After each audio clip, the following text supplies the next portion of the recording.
Hello guys, welcome back po muli sa ating channel. Bisitahin naman natin ito isa pang foreclosed property dito sa may Imus, Cavite.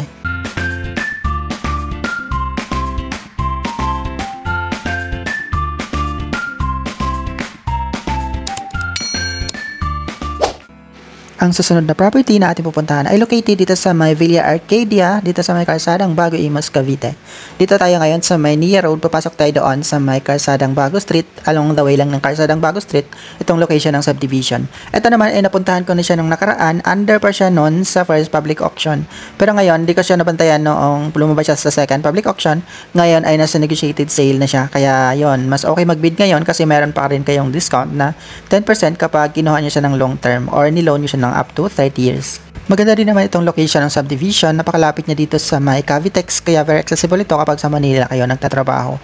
Pero yun lang, ay itong Kalsadang Bago Street ay medyo makitid siya, kaya medyo traffic dito kapag rush hour. At dito sa may crossing ng Nia Road at Kalsadang Bago Street, ito yung pinakamatraffic na area kasi dito makitid kasi yung tawiran dito, tapos crossing siya, kaya yun, medyo struggle dito lalo na kapag rush hour, mabagal yung usad. Pero pag lagpas mo naman dito, okay na okay din naman yung traffic. Tapos dito tayo papasok pa kainan sa may Kalsadang Bago Street, nandito lang along the way itong subdivision. Ito namang Villa Arcadia ay hindi na din naman siya ganun kalakihan na subdivision, at yung mga bahay dito ay hindi din naman siya ganun kamahal. Yun lang, ay wala ding mga parking slot itong properties dito, kaya more on street parking lang din yung mga nakatira dito. At yung tubig naman dito ay wala namang issue kasi ano naman siya, naka deep well naman sila.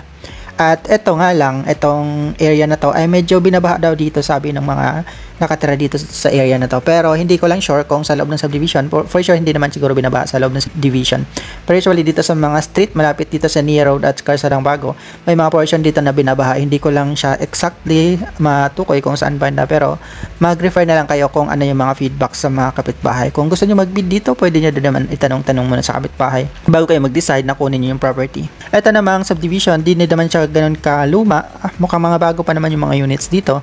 At itong property nga na for bidding ay mukhang hindi naman siya natirhan. Ang kailangan dito ay ang dalawang katabing bahay niya nakakapag-expand na sila. Pero yon lang, sa katabing bahay sa kanan ay medyo hindi naman siya in-expand na may dingding. Yung sa kabilang side lang, yung sa kaliwa. Kaya pag nagpapa-extend kayo, medyo gagastos pa rin naman kayo ng konti para sa pagpapabakod at pagpapa-expand sa harapan.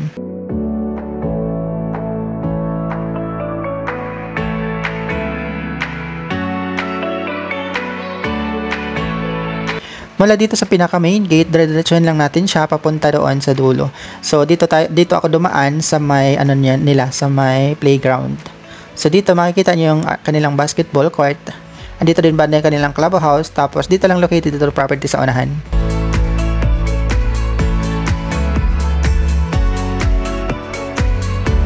Etong playground nila ay open area lang siya, hindi siya covered, kaya mainit to kapag maaraw.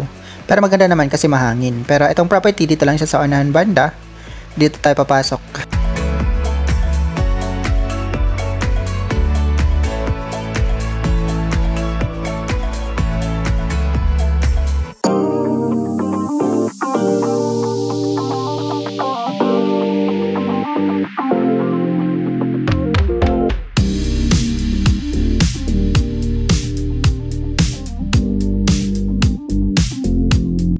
So, ito na nga yung pinaka-block niya. Ito ang pangalawang unit lang mula dito sa dulo, itong property. Park lang natin dito sa harapan at para makita natin yung itsura ng bahay. Mukhang wala namang pinagbago itong unit. Ganun pa din naman. Nung last time na na-visit ko siya, malinis pa din naman yung bahay at mukhang hindi naman siya ginalaw. So, ibig sabihin, ganun pa din. Unoccupied pa din talaga itong unit. Yun lang, parang bukas yung bintana sa taas. Try natin siyang tingnan sa malapitan kung masilip natin yung loob. Pero yung mga kapitbahay naman dito ay street parking lang. Ang good thing ay parang isang side lang naman dito ng kalsada ang ginamit nilang parking. Dito ay may basurahan. Malinis da din ang harapan nitong bahay na wala yung mga damo. Etong pinto niya ay sarado. So, hindi natin siya mapihit. At kapag sumilip tayo dito sa bintana, hindi din natin makita yung itsura ng loob. So makapal yung bintana niya, kaya di natin makita. Yun lang, may isang portion may isang glass ng bintana na nakabukas. Dito sa katabing bahay, ito yung naka-extend na. Pero dito sa kabilang side, hindi siya naka-extend or wala siyang dingding. So yan, gagastos lang din kayo kapag nagpapa-extend kayo.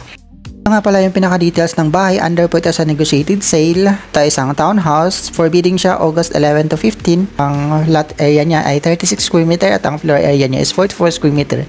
Ang minimum bid price na sa Pag-ibig under negotiated sale is 1,226,400. And then yan, may option kayo ng submit offer. Hanggang ngayon lang to, August 15. So habol na kayo mag-bid. Click nyo lang dito yung view more details. Makikita nyo yung picture ng property. Ganyan din naman yung itsura ng na-visit natin. Ito yung minimum bid, 1,226,400. Ito yung pinaka-address niya. Located siya sa Block 16, Lot 29, Villa Arcadia, Calzadang Baguan, Imus, Cavite. Ito ay isang townhouse na may lot area na 36 square meter and then floor area of 44 square meter. Ito ay isang unoccupied, tapos ang inspection date nitong picture, January 19, 2025. Tapos, ito yung appraisal date niya, November 20, 2024. So, ito ay under negotiated sale. Ang batch number niya ay 15271. Tapos, ito yung property number. Duration ng acceptance ay August 11 to 15. Submit na kayo ng bid offer hanggat available pa siya. So, hanggang August 15 lang. Ang opening niya ay August 18. Ito ang required na gross monthly income. So, kung meron kayong income na 21,574.73, ito ay based sa minimum. So, kung medyo mataas yung offer nyo, mas tataas din yung required income kasi dyan nila kinakompute Depende sa pinaka total price ng bahay. Ayan. So, ganyan lang. So, negotiated sale naman, online bidding na din siya. So, yan, may submit offer button na din siya. Nakalagay lang dito yung mga offices na Pag-ibig, pero ang alam ko, hindi naman na sila nag-accept ng manual bidding. So, lahat ay nasa online bidding na.